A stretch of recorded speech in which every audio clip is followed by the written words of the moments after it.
পেঁয়াজ রসুন ছাড়াই এরকম নিরামিষ পনিরের তরকারি একবার রান্না করে দেখুন। আশা করি আপনাদের সবারই খুব ভালো লাগবে এবং এই পনিরের রেসিপিটি আপনারা যে কোনো ডিশের সাথে সার্ভ করতে পারবেন, লুচি, পরোটা বা রাইসের সাথে এটি কিন্তু দুর্দান্ত লাগবে।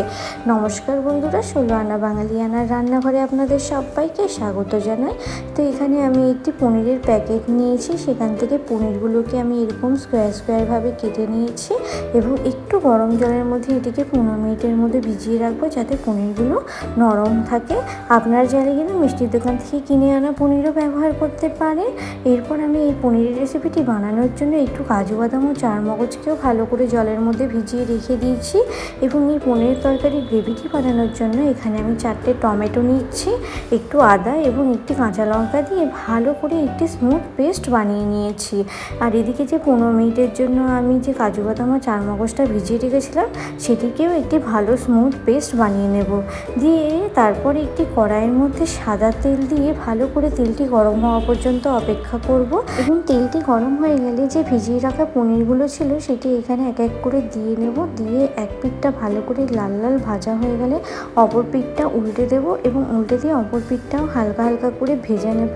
এরকম যখন ভাজা হয়ে যাবে তখন পনিরটিকে আমরা একটি প্লেটের মধ্যে তুলে নিচ্ছি, কারণ এর চেয়ে বেশি ভাজা করলে কিন্তু পনিরটি শক্ত হয়ে যাবে এবং খেতে কিন্তু ভালো লাগবে না।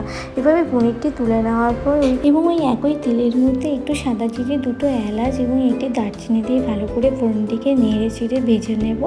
তারপরে যে টমেটোর পেস্টটি বানিয়ে রেখেছিলাম সেটিকে দিয়ে ভালো করে তেলের মধ্যে নেড়ে চেড়ে ভেজে নেব যতক্ষণ না টমেটোর যে একটি কাঁচা গন্ধ থাকে সেটি না চলে যাচ্ছে। এরপর টমেটোকে ভাজা হয়ে গেলে দেখবেন টমেটোর মধ্যে থেকে এরকম তেল ছাড়তে শুরু করেছে। তারপরে এর মধ্যে একটু হলুদ গুঁড়ো, 1/2 চামচ জিরে গুঁড়ো এবং এর মধ্যে লাল মির্চ পাউডার আমি ব্যবহার করেছি। আপনারা চাইলে কিন্তু কাশ্মীরি লাল মির্চ পাউডারও ব্যবহার করতে পারেন। অবশেষে এর মধ্যে আমি পনির বাটার মশলা ব্যবহার করেছি, আপনারা চাইলে কিন্তু পনির বাটার মশলাটিকে স্কিপ করতে পারেন। তারপরে এই মশলাটিকে ভালো করে নেড়ে চেড়ে ভেজে নেব যতক্ষণ না মশলা থেকে এরকম তেলটি আলাদা হয়ে যাচ্ছে। দেখুন মশলাটি কি সুন্দর ভাজা হয়ে গেছে এবং মশলা থেকে তেলটি পুরো আলাদা হয়ে গেছে। এরপর যে কাজু বাদাম ও চারমগজের পেস্টটি বানিয়ে রেখেছিলাম সেটিকে দিয়ে নেব। দিয়ে গ্যাসের ফ্লেমটা একটু হাই রেখে মশলাটিকে ভালো করে ভেজে নেব যতক্ষণ না মশলা থেকে তেলটি আলাদা হয়ে যাচ্ছে। দেখুন মশলা থেকে তেলটি ছেড়ে দিয়েছে এবং মশলাটি ভালোভাবে কষে গেছে। এরপরে এর মধ্যে পরিমাণ মতো জল ব্যবহার করব। আপনারা যেমনটা গ্রেভি খেতে ভালোবাসবেন ঠিক সেই পরিমাণ মতো জল ব্যবহার করবেন এবং এর মধ্যে আমি শেষে 2টো কাঁচা লঙ্কা ব্যবহার করেছি এবং স্বাদ মতো লবণ ব্যবহার করেছি। এবার গ্রেভিটিকে ফুটতে দেবো আমরা 10 মিনিটের জন্য। যখন দেখবেন গ্রেভিটি ফুটে এসছে এবং জলটা একটু কমে গেছে তখন সেইখানে ভেজে রাখা যে পনিরটি ছিল সেই পনিরটি এর মধ্যে দিয়ে নেব। পনিরটি দিয়ে দেওয়ার পর আমি কিছুটা কাসুরি মেথি ড্রাই রোস্ট করে রেখেছিলাম, তো এই কাসুরি মেথিকে হাত দিয়ে ক্রাশ করে এখানে দিয়ে দেবো।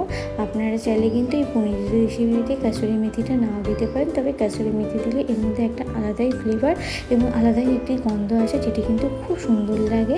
এরপর আমি এর মধ্যে একটু লবণ এবং একটু চিনি দিয়েছি। এই পনিরের তরকারিটা একটু মিষ্টি মিষ্টি হয় তাই চিনির পরিমাণটা একটু বেশি রাখবেন। এরপরে এই পনিরটা একটু লো ফ্লেমে রেখে দেবো পনিরটি হওয়ার জন্য।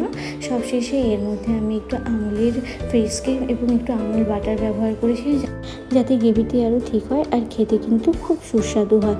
এরপরে এটিকে দেখতেই পাচ্ছেন কি সুন্দর হয়েছে গ্রেভিটিকে দেখতে।